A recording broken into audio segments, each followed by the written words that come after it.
Assignments, doubts, exams. We have got you back. EduPlanner make every chapter easy to understand. Stay tuned, learn more, grow with us. Good day. In this question, we are asked to solve for the area of the circle. So, circle,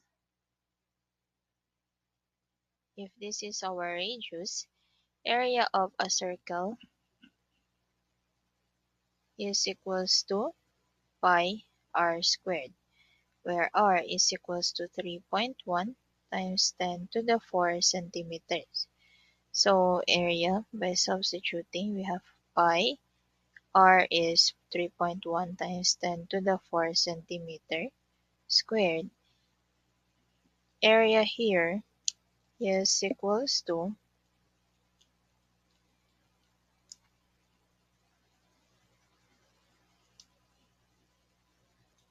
3 times 10 to the 9 centimeter squared. Thank you.